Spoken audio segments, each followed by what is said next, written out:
Hello tout le monde, c'est le mois de novembre et le milieu de l'automne. Et dans cette vidéo, j'avais très envie de vous parler de comment revenir à soi et à ses racines au cœur de l'automne.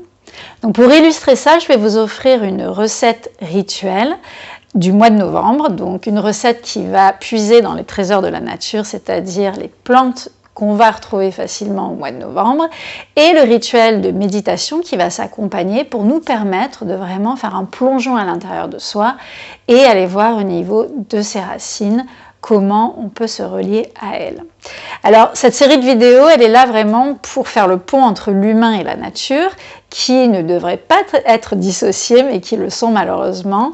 Et ce sont des vidéos d'inspiration et aussi des vidéos pratiques. Inspiration parce qu'elles vous permettent de renouer avec la nature au mois le mois, au fil des transformations des saisons, mais de façon même encore plus subtile, mois après mois, de pouvoir observer la nature, contempler, vous émerveiller, et puis retirer les bienfaits de tout ce qu'elle a à nous offrir, et puis aussi s'adapter en fonction de ses rythmes, pouvoir caler nos rythmes dessus. Et ce sont des vidéos qui sont aussi pratiques, puisqu'il y a toujours une recette, un remède ou un rituel qui vous sont offerts et qui sont vraiment saisonniers pour pouvoir mettre en pratique cette théorie ou du moins cette contemplation. Donc, le mois de novembre, c'est un mois qui est très mal aimé, souvent mal aimé en tout cas. Il se situe juste à la suite de l'agitation de la rentrée et il se situe juste avant l'euphorie des fêtes de fin d'année. Donc on pourrait dire qu'il est quelque part pris en sandwich ou squeezé entre deux périodes très actives et c'est comme une période de creux en fait qui va être assez problématique pour certaines personnes, et c'est une période de creux qui se passe en plus au moment où l'obscurité, le froid, la lumière va baisser, l'obscurité va augmenter, le froid va augmenter, et la nuit aussi. Et donc, au même moment, nos activités vont être en déclin parce que le soleil lui-même décline.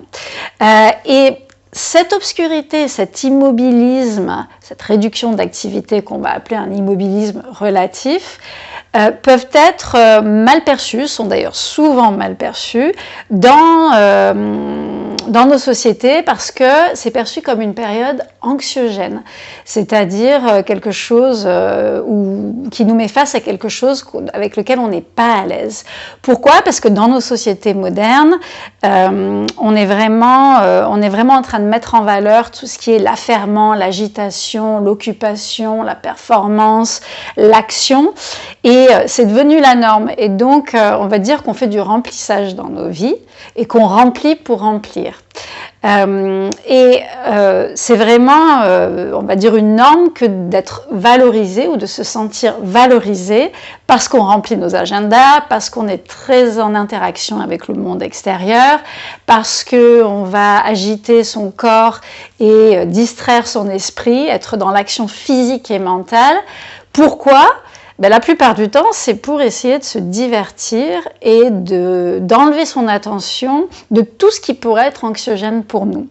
Et ce que j'entends par anxiogène, ça va passer par, on va dire, la solitude, l'isolement, le calme, le silence, qui devraient être des choses tout à fait naturelles et pour autant qui sont mal vécues dans nos sociétés modernes. Alors, en novembre, l'obscurité et la baisse d'activité vont propulser la plupart d'entre nous dans un passage de saison, on va dire un passage de l'année qui est vraiment souvent subi.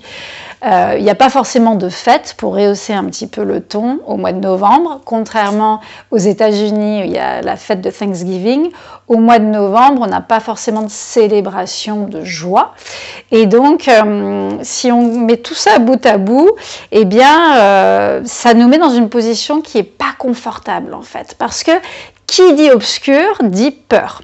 Vous pourrez demander à n'importe quel petit enfant, il vous dira que oui, il a peur du noir.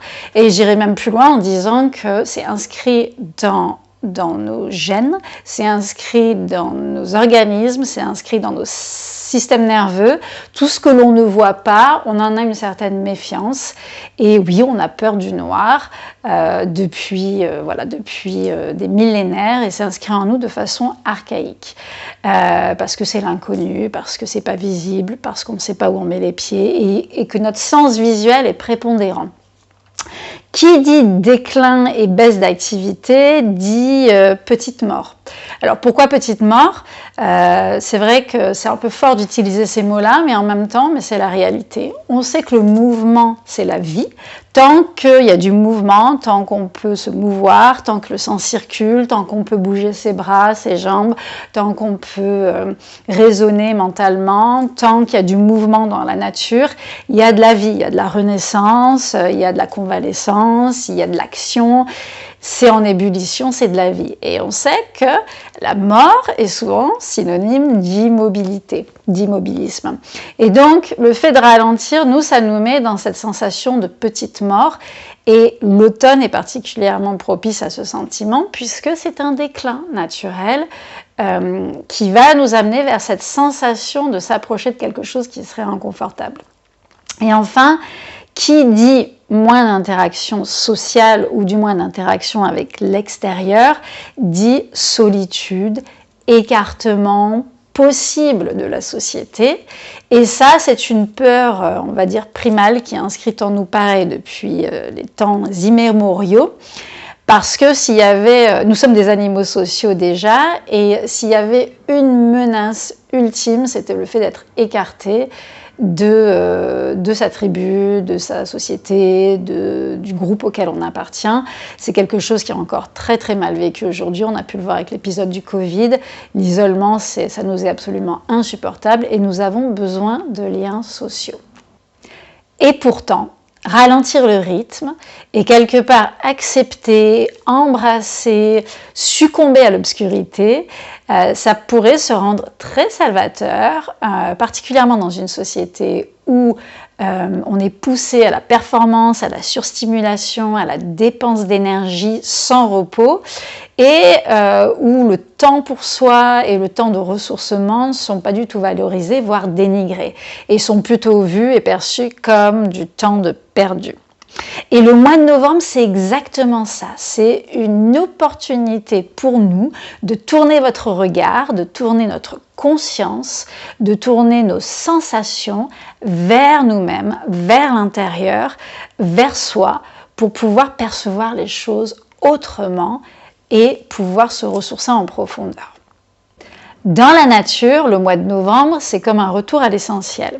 Alors oui, c'est une période de déclin, c'est-à-dire qu'il y a une baisse de la chaleur, de la température, de la luminosité, il y a une baisse de la sève, de l'énergie végétale, il y a la chute des feuilles, il y a, on va dire, une baisse de l'activité animale avec la préparation de l'hibernation. Donc oui, c'est une période de déclin qui dirige l'énergie vers l'intérieur et vers le bas et vers les racines, si on part sur une image du monde végétal. Mais cette énergie, elle n'est pas stagnante, elle n'est pas mourante, elle ne va pas disparaître. Et donc, elle est juste tournée vers le centre de la terre, vers le centre du végétal et vers le centre de l'animal. Donc l'enfouissement de l'énergie vers la terre, ça ne veut pas dire que l'énergie ne va jamais plus ressurgir. Tout comme notre baisse d'activité relative à ces moments-là de l'année, ou nos baisses d'interaction avec le monde extérieur, ça ne veut pas dire que ces activités, ces interactions ne vont plus jamais avoir lieu d'être et qu'on sera jamais plus socialement relié ou engagé. Donc, en tant qu'homme, le mois de novembre nous invite à porter notre attention sur tout ce pourquoi on ne fait pas la place habituellement. Donc, premièrement, c'est de revenir à nous et intérioriser notre conscience. Conscience de quoi? de notre corps, de notre chair, de notre ressenti, de notre cœur, de nos émotions et de notre psyché ou de notre esprit. Donc c'est vraiment plonger à l'intérieur de soi et prendre soin de soi, essayer de remarquer, ressentir toutes les petites choses qui ne vont pas, toutes les choses qui vont bien également, mais aussi tous les signes, tous les signaux du corps, du mental, des émotions qui pourraient nous pointer dans des directions pour pouvoir prendre des mesures concrètes pour prendre soin de soi. Donc prêtez attention à ces sensations, à tout ce qu'on ressent. Et ça peut être physique, émotionnel, mental, voire autre. Deuxième chose, c'est se reposer. Parce qu'on est des créatures diurnes, c'est-à-dire qu'on est influencé par la lumière pour agir, pour passer à l'action. Nous sommes des créatures de jour en termes d'action. Et c'est l'obscurité qui nous amène vers le repli, le repos, le ressourcement. Donc on fonctionne comme ça, on ne pourra jamais se dissocier de cette nature-là.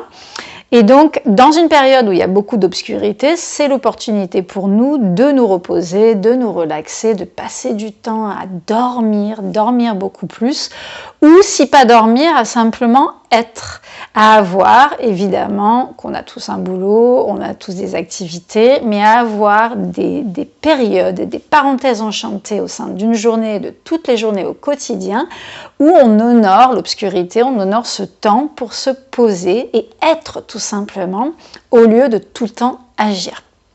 Troisième chose, c'est la réflexion sur soi, l'introspection, qui rejoint un petit peu le fait de revenir à nous et intérioriser sa conscience. Mais je dirais que là, on va un peu plus loin par des pratiques. Donc, par exemple, ça peut être des pratiques de ressenti du corps, de relaxation du corps, où on active les muscles, on les désactive, où on va peut-être sentir la chaleur du corps, ou la fraîcheur, ou la relaxation de certains muscles, ou la tension de certaines zones du corps, etc., etc. Donc il y a tout plein de techniques, des pratiques de ressenti du corps. Il y a également des rituels de méditation qui nous permettent d'explorer plus au niveau de la psyché.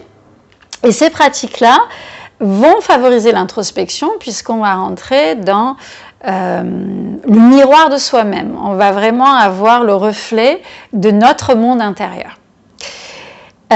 Autre possibilité et invitation au mois de novembre, c'est d'explorer notre spiritualité. Donc là, c'est une fois qu'on a plongé dans notre monde interne, ça nous ouvre naturellement à le monde de l'invisible et le mysticisme. Donc c'est là où tout est possible. On va aller chercher le sens des choses. Et donc c'est vraiment l'opportunité ici, parce qu'on plonge à l'intérieur de soi, de pouvoir s'ouvrir à une dimension qui est plus grande que soi, qui est d'ordre spirituel ou mystique, et qui ne pourra se passer que si on prend le temps de le faire, et qui est absolument impossible à caser dans la vie moderne quand on est dans l'action et dans la surstimulation, on va dire. Autre chose, dès qu'on est dans la spiritualité, on peut faire le pont avec ses racines. Donc c'est vraiment ça le sujet de cette vidéo, se relier à ses racines. Ses racines sur un plan, on va dire, terrestre, nos racines terrestres, ça va être par exemple s'intéresser au lieu, à la terre qui nous a accueillis lors de notre naissance, ou plus tard, selon différentes étapes de notre vie. Où est-ce qu'on a plongé nos racines? Quelle est cette terre? Quelles sont ses subtilités? Comment on peut l'observer? Et est-ce qu'on peut l'honorer? C'est-à-dire vraiment prendre un temps de contemplation et de dire j'honore son histoire. J'honore ses rituels, ses rites, j'honore les peuples qui ont habité sur cette terre, qui habitent toujours, j'honore le fruit de ses récoltes par exemple, j'honore ses traditions. Et puis les racines, ça nous amène aussi à nos racines humaines, au-delà de la terre sur laquelle on a grandi ou sur laquelle on est né, ou une terre qui nous est réaccueillie par la suite, c'est aussi nos racines humaines qui sont nos ancêtres. Et là, le mois de novembre, c'est la période idéale pour se plonger justement dans ces racines humaines, c'est d'aller s'intéresser à nos ancêtres, notre lignée, qui sont les personnes, les hommes, les femmes qui nous ont permis de venir de naître à ce monde, de venir au monde et les honorer. Prendre ce temps de se rappeler, se souvenir de leurs épreuves, de tout ce qu'elles ont dû essuyer comme écueils pour pouvoir nous permettre à nous de venir jusqu'ici, de leur qualité, de leur succès, de l'amour qu'ils représentent pour nous. Donc vraiment d'aller plonger au cœur de ses ancêtres et de ses racines sur un plan humain. Et le mois de novembre, c'est le mois où on peut se permettre de faire ça, puisqu'on n'aura pas forcément le temps à d'autres moments de l'année qui sont plus actifs.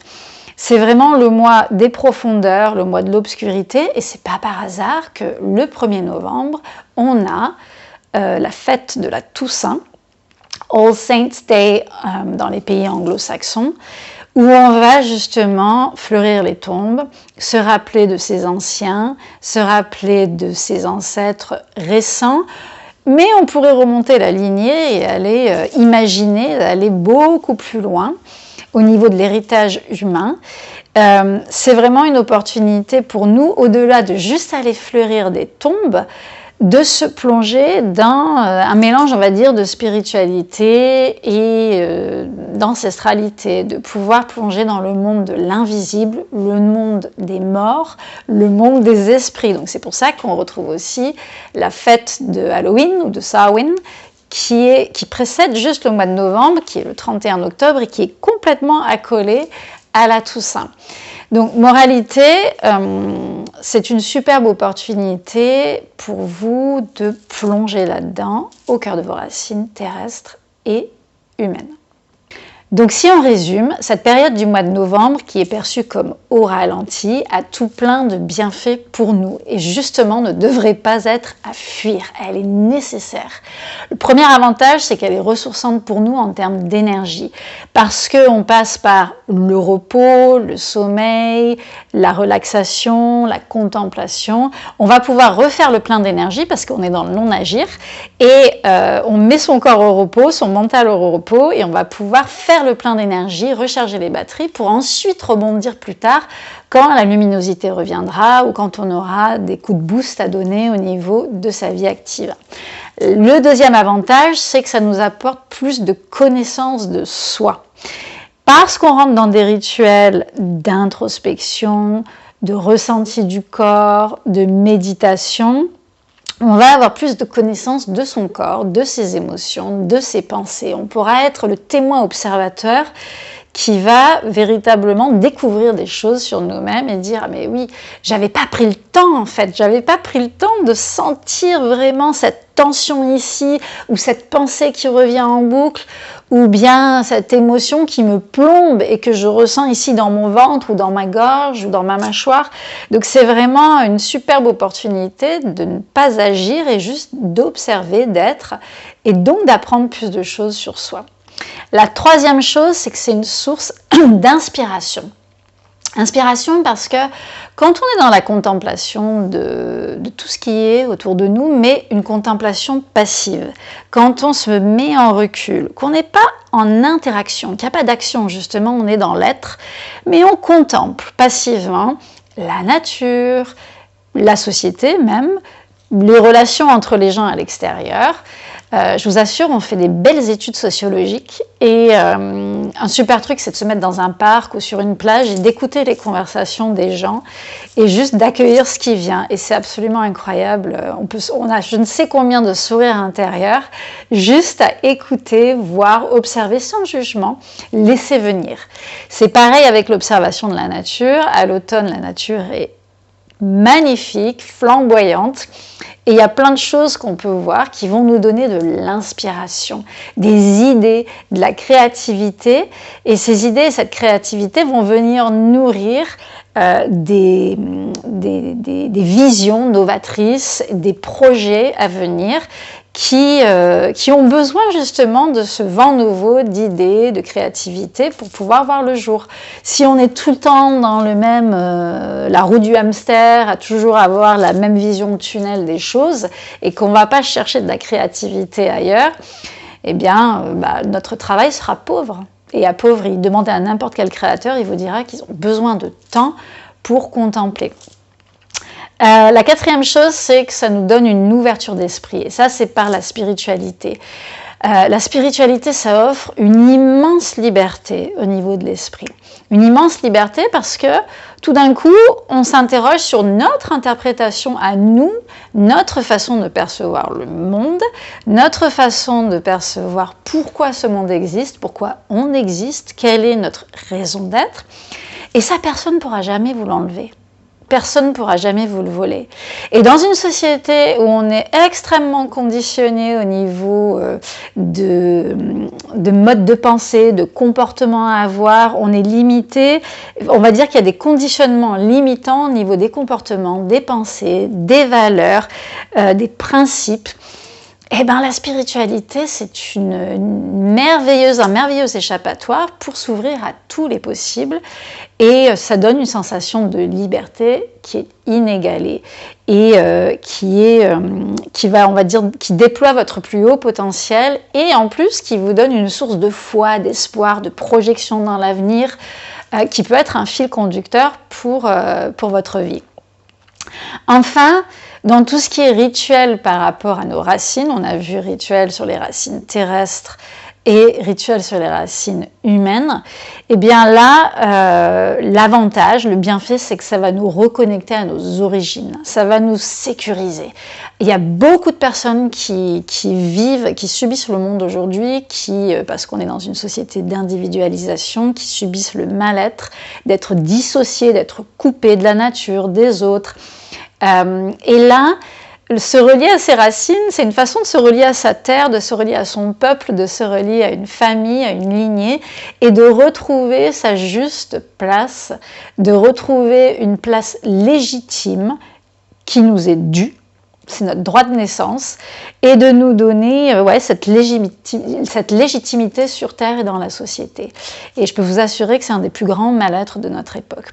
Et si de vous relier à vos ancêtres, c'est trop anxiogène parce qu'il y a eu des choses très lourdes dans votre lignée, vous pouvez aller plus loin, plus haut, vous relier à un peuple, aux valeurs de ce peuple, ou vous relier à même vos ancêtres à l'époque de la préhistoire, de l'homme de Cro-Magnon par exemple. On n'est pas obligé de penser uniquement à la lignée directe des parents, des grands-parents, des arrière-grands-parents.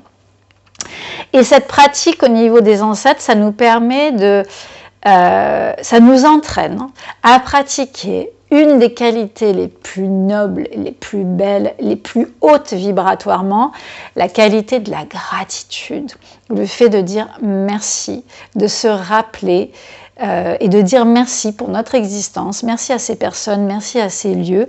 C'est un sentiment, la gratitude, qui est puissant, nourricier et qui pourra ne vous apporter que du bien. Donc venons-en maintenant à la recette rituelle de ce mois-ci. Donc pour évoquer le thème de l'introspection, de l'enfouissement au cœur de soi-même, de l'enfouissement de l'énergie au cœur de soi-même, de la conscience au cœur de soi-même. Si on devait mimer l'automne, ce serait vraiment ce mouvement de retour à l'essentiel, retour à soi, retour intérieur.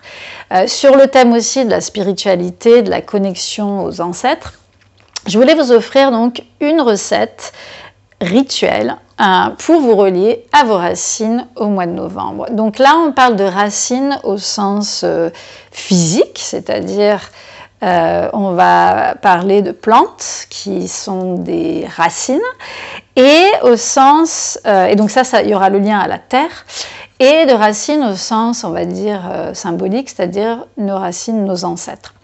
Donc, ce que je vous propose, c'est une décoction de racines d'automne qui sont issues de votre terre à vous.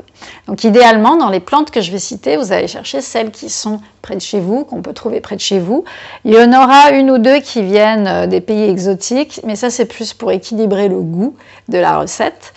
Et sinon, l'idée, c'est vraiment pouvoir vous tourner vers ce qui est près de chez vous et qui représente votre terre. Si vous n'avez pas tous les ingrédients, vous pouvez vous procurer juste quelques-uns des ingrédients. Ne vous braquez pas par rapport à ça. On n'a pas besoin d'avoir la recette parfaitement identique à ce que je dis.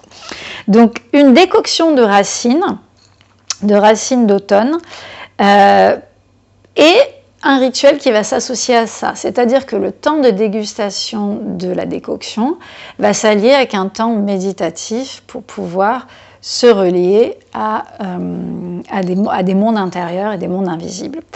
Donc, ce que je vous propose aujourd'hui, c'est de regarder les racines, parce que la racine, c'est la partie de la plante qu'on va accueillir à l'automne, justement. C'est là où, parce que l'énergie descend dans la plante, elle descend au niveau des racines, et c'est là où, traditionnellement, les botanistes, les herboristes savent qu'on va chercher les racines à l'automne, parce que toute l'énergie de la plante est dedans. Donc, ce que j'avais voulu vous proposer, c'était une décoction, parce qu'une décoction, c'est une préparation comme une tisane, mais qui se différencie, on va dire, de l'infusion, parce qu'elle se fait uniquement sur des parties de plantes dures. Donc, contrairement à une feuille qui est très frêle ou une fleur qui peut être très frêle, où là on fera une infusion, ici, dès qu'on est face à des racines, des parties très dures, très denses, très compactes et épaisses, il nous faut forcément passer par la décoction. Donc la décoction, on verra, on va faire bouillir les plantes un petit peu plus longtemps, tout simplement les faire bouillir, alors que dans l'infusion, on ne fera jamais bouillir une plante. Alors la première racine, c'est la racine de guimauve. Donc j'en ai ici dans un petit sachet. Là, ça se présente en petits morceaux, mais on peut aussi la retrouver sous forme de bâtonnets. C'est les bâtonnets qu'on donne aux enfants pour qu'ils mâchouillent dessus. La guimauve, c'est une plante qui est très douce, qui a un goût doux. Donc, on ne peut pas utiliser le goût sucré parce qu'elle n'est pas forcément sucrée, mais elle a un goût doux qui est enveloppant.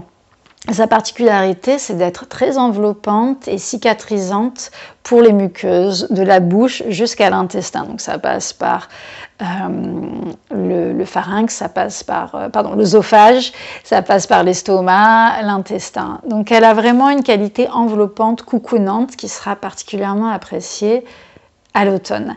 Elle a aussi des vertus humectantes, donc elle va apporter une qualité humide, nourricière, qui va être en contraste avec d'autres plantes qui vont être plus asséchantes. L'autre racine, ça va être de la racine de gingembre. Donc le gingembre, il vient de loin, il vient pas d'Europe. Mais sa particularité, c'est d'une part d'être une racine, d'autre part d'avoir un goût super intéressant. Donc il y a des notes, on va dire, c'est épicé, poivré, citronné. Et le gingembre, si on vous le mettez dans n'importe quelle tisane un petit peu amère ou un peu âcre ou âpre, eh bien, il va sauver le goût de la tisane. Donc, si vous aimez le gingembre, procurez-vous du gingembre bio. Là, je parle vraiment de racines bio qu'on va retrouver chez des herboristes ou en ce qui concerne le gingembre dans des boutiques bio. Procurez-vous du gingembre. Et vous pourrez en rajouter donc à cette préparation. La troisième plante, c'est une plante qu'on pourrait penser venir d'ailleurs, mais qui en fait pousse autour du bassin méditerranéen, dans le sud de l'Europe et au nord de l'Afrique, également aux États-Unis, également au Moyen-Orient, c'est la réglisse. La réglisse, donc, c'est une merveilleuse plante qui a un goût anisé. Donc, si vous n'aimez pas le goût anisé, vous pouvez faire l'impasse. On utilise la racine. Et elle a un goût qui est anisé et à la fois doux, amer. Donc ça va apporter une autre tonalité, on va dire, gustative à votre décoction. Et je dirais que la seule contre-indication, ça va être si vous faites de l'hypertension artérielle. Là, elle est plutôt à écarter. Et vous pourriez, par exemple, la remplacer par une autre plante qui n'est pas de chez nous. Là, pour le coup, c'est la badiane, les graines de badiane. Ça s'appelle l'anis étoilé. Ou tout simplement des graines d'anis. Alors là, on n'est plus dans les racines.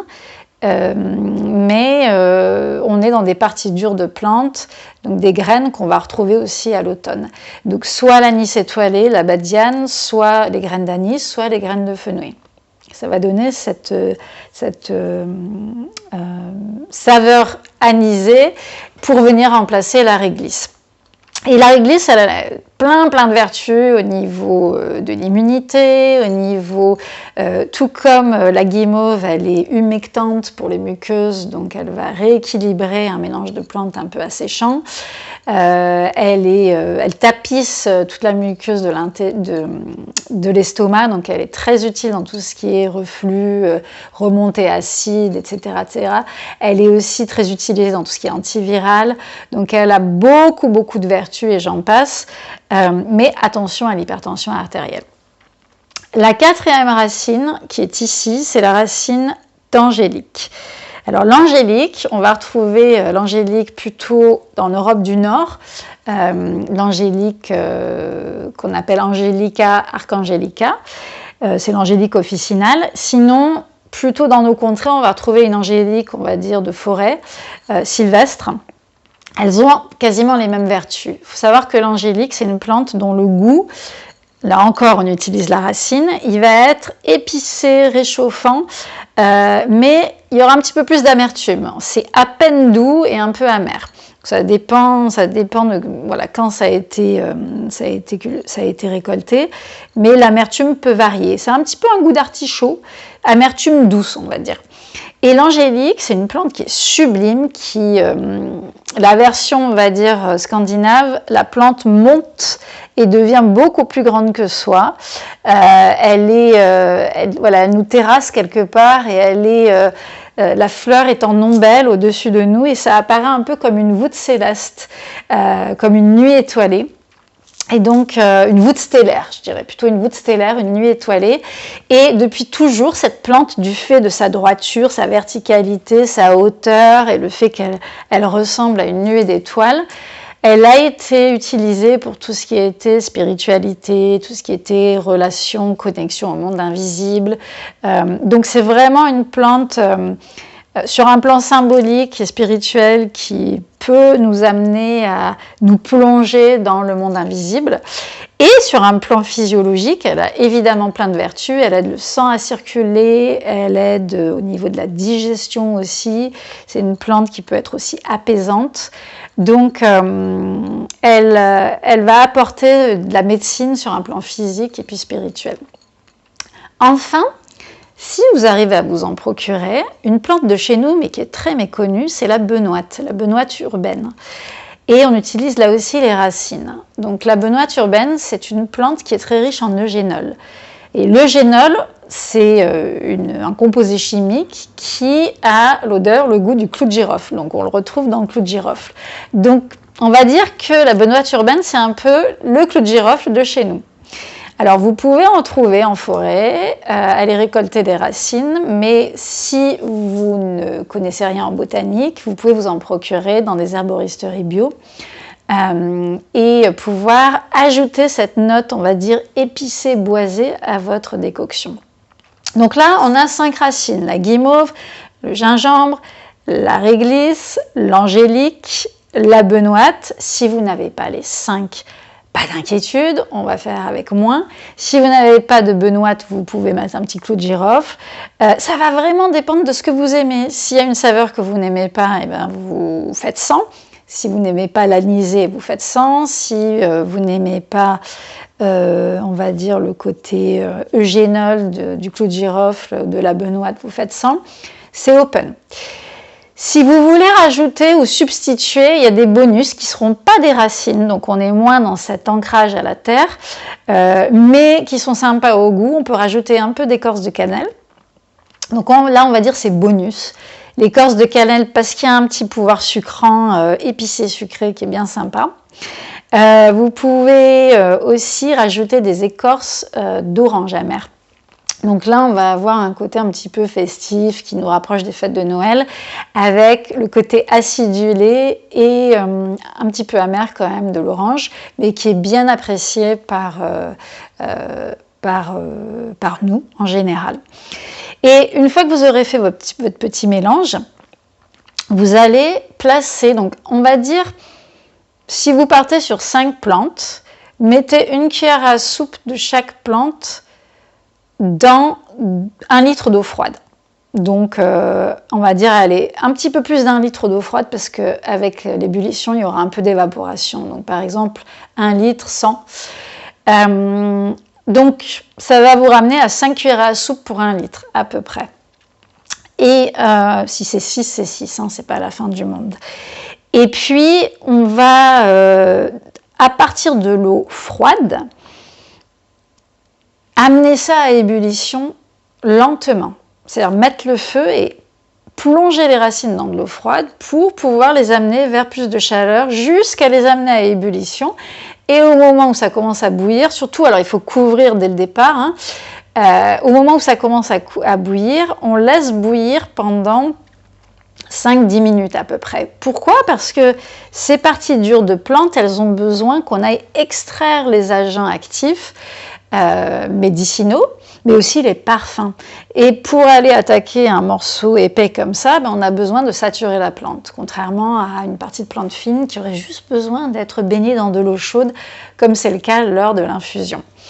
Ce que je vous recommande sinon comme alternative, au lieu de l'eau, c'est d'utiliser du lait végétal, parce que ça se prête bien à l'automne, ça se prête bien au côté boisson d'automne, cocooning.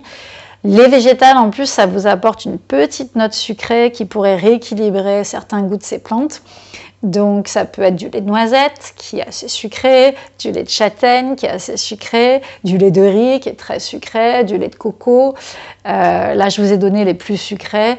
L'avoine, c'est un petit peu plus neutre. À vous de voir, de faire votre mix, vraiment. Et à partir de là, vous partirez plutôt sur une boisson laiteuse. Voilà. Et de toute façon, dans ces laits végétaux, boissons végétales, on va retrouver beaucoup d'eau et assez peu finalement de noix ou de fruits sucrés. Donc, vous faites bouillir 5 à 10 minutes, toujours à couvert. Pourquoi à couvert? Parce qu'on veut éviter que ça s'évapore et de perdre d'une part les propriétés médicinales dans l'air et d'autre part les goûts, les saveurs. Et une fois que vous aurez éteint le feu au bout des 5-10 minutes, vous laissez infuser quelques minutes et puis vous filtrez à travers une passoire. L'idéal étant de presser les plantes pour pouvoir récupérer un maximum de saveurs et de médecine. Et puis vous voyez, normalement il vous restera 1 litre. Et là, vous pouvez boire ce litre tout le jour. Et les bienfaits de ces plantes, ça va être que ce sont toutes des racines épicées. Et qui dit épice dit en général des parfums, des arômes qui sont forts, qui sont puissants en bouche et qui vont réchauffer. Réchauffer parce que ce sont des arômes et des plantes qui ont des composés actifs qui font circuler le sang. Donc, si on fait circuler le sang, si on fait circuler le sang du centre vers la périphérie, on va forcément réchauffer le corps. Ce sont aussi des plantes qui ont des vertus anti-inflammatoires, c'est le cas du gingembre par exemple. Ce sont aussi des plantes qui ont des vertus digestives, je pense à la réglisse et la guimauve indirectement, mais aussi l'angélique. Et puis bien sûr le gingembre. Ce sont des plantes qui s'équilibrent. D'un côté, on a 2 plantes humectantes, humidifiantes, réglisse et guimauve. De l'autre, on a des plantes plus asséchantes. Ça veut dire qu'ils font sortir les liquides du corps. Et donc là, on a un mélange parfait de saveurs et un équilibre parfait entre l'assèchement et l'humidité. Alors, une fois que vous avez préparé tout ça, qu'est-ce qu'on va faire de ce breuvage? Eh bien, on va s'adonner à un rituel. Un rituel dans un lieu calme, posé, sans interaction, sans stimulation, sans qu'il y ait des bruits, des personnes qui pourraient venir nous déranger, sans interruption. Donc dans un environnement cocooning, donc pensez aux 5 sens, des sons agréables, petite musique agréable, ou alors une petite fontaine qui coule dans la pièce, un air ambiant agréable, des textures, des textiles, des coussins, un plaid, quelque chose de doux et d'agréable. Au niveau visuel, qu'il y ait des choses agréables autour de vous. Ça peut être dans un coin de votre salon, ça peut être dans la nature si vous voulez. Ça peut être devant un hôtel si vous avez un hôtel de saison. Donc pensez aux 5 sens et à tout ce qui pourrait rendre cet environnement agréable. Et une fois que vous êtes absolument certaine qu'il n'y aura pas d'interruption, alors vous rentrez un peu dans votre cocon et vous allez déguster cette décoction qu'on va appeler une tisane. En conscience. En conscience de quoi?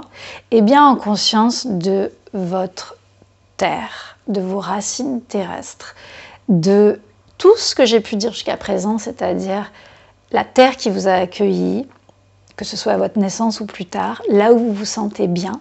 Et si la terre actuelle ne vous correspond pas, projetez-vous dans une terre là où vous savez que vous serez bien. Est-ce que l'environnement il est sec? Est-ce qu'il est humide? Est-ce qu'il est aride? Est-ce qu'il est luxuriant en termes de végétation? Est-ce que essayez de décrire, est-ce que c'est chaud? Est-ce que c'est froid? Qu'est-ce qu'on y trouve au niveau végétal et animal? Et honorez, tout en sirotant ces racines, honorez vos racines terrestres en pensant, en ressentant cette terre, tout ce qu'elle représente au niveau culturel, au niveau social, au niveau tradition, rite, histoire, tout ce qu'elle a traversé cette terre avant vous et jusqu'ici, tout ce qu'elle a peut-être à traverser plus tard, et remerciez-la. Soyez dans la gratitude surtout pour tout ce qu'elle vous apporte au quotidien, et si ce n'est pas votre terre actuelle, tout ce qu'elle vous apportera lorsque vous pourrez vous y rendre. Projetez-vous à l'intérieur de cette terre. Et de la même façon, prenez un second temps pour honorer vos racines humaines. En dégustant ces racines, pensez à vos racines de votre lignée, à vos ancêtres, immédiats ou pas. On peut remonter très très loin, comme je vous le disais tout à l'heure, à des ancêtres imaginaires même. Imaginez d'où vient-on? Qui nous a permis de venir au monde? Qui nous a permis d'être ici, présente aujourd'hui? Grâce à qui est-ce qu'on est là? Et si votre lignée immédiate ne vous donne pas un sentiment de réconfort, alors remontez plus loin, connectez-vous à un peuple, à un peuple avec lequel vous partagez des valeurs, un peuple que vous admirez. On n'est pas obligé de se rattacher forcément à sa famille si ce n'est pas réconfortant pour soi. Honorez ces personnes, rappelez-vous d'elles. On a souvent des relations avec nos ancêtres immédiats, les personnes partent, quittent ce monde, plongent dans le monde de l'invisible, des esprits, des morts, et puis parfois on oublie. Et donc c'est vraiment l'opportunité, tout comme à la Toussaint, de se replonger dans l'univers avec ces personnes, les 5 sens en éveil, de se rappeler peut-être des moments, un court instant de notre enfance où on était avec ces personnes, les sons, les voix, les odeurs, les couleurs, les formes, de pouvoir honorer et dire merci à ces personnes pour tout ce qu'elles ont traversé, les écueils, les guerres, les conflits, mais aussi tout ce qu'elles ont célébré. La vie était parfois plus rude avant, donc honorer ces sacrifices que ces personnes ont faits pour nous permettre d'être ici aujourd'hui en bonne santé, dans un environnement qui est quand même assez sécure la plupart du temps, et célébrer aussi leur succès, tout ce qu'elles ont pu accomplir parfois face à des écueils qui semblaient insurmontables. Il y a eu des migrations de peuples. Honorer tout ça, honorer leur qualité, l'amour qu'elles ont pu faire rayonner autour d'elles, qu'elles ont pu vous donner, vous léguer. Et appuyez-vous sur leur richesse, sur leur force. Vous pouvez même demander à ce que leur qualité, leur force vous soient transmises. Prenez ce temps d'honorer vos racines et d'être dans la gratitude par rapport à elles. Et cette sensation de gratitude, je vous le disais auparavant, elle est puissante, elle est ressourçante, elle est source de foi, d'espoir, elle nous nourrit au plus profond et elle est à pratiquer au quotidien. Voilà donc pour cette très longue vidéo pour le mois de novembre, qui est un mois souvent mal aimé. Je trouvais que c'était important de pouvoir le glorifier un petit peu, lui donner un petit peu d'épices et de saveurs. Et puis pour continuer dans cette série de vidéos sur la nature et l'homme et comment se relier à elle.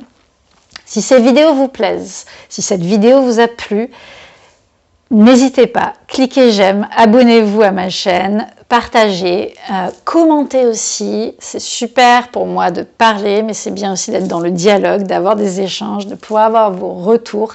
Ça compte plus que vous ne pensez. Et si cet esprit de rester en bonne santé grâce à la nature sur un plan physique, émotionnel, mental vous plaît, alors vous pouvez, si vous souhaitez aller plus loin, trouver tous mes accompagnements en naturopathie, donc ce lien homme-nature sur mon site mynaturel.fr. En particulier, ça s'adresse aux personnes sensibles qui passent par des périodes de stress, de fatigue chronique, de surmenage et de perte de sens dans un monde qui a l'air parfois de ne pas tourner rond. Et voilà, je cultive beaucoup le soin du système nerveux sur tous les plans. Et puis, si vous souhaitez plutôt être dans la pratique, je suis donc professeure de Qigong et vous pouvez retrouver toutes les pratiques du souffle, du geste lent qui vont améliorer le corps, l'équilibre, le tonus musculaire, mais aussi l'esprit, les émotions. Il y a toute une série de vidéos sur le Qigong et les émotions sur cette chaîne YouTube qui sont là pour vous à disposition gratuitement. Et puis, il y a aussi mon site mynaturel.thinkific.com sur lequel vous allez retrouver des packs Qigong de saison qui vont honorer justement chaque saison au niveau physique, émotionnel, mental, spirituel. Donc, il y a de quoi faire. Je vous remercie pour votre attention aujourd'hui et je vous dis à bientôt.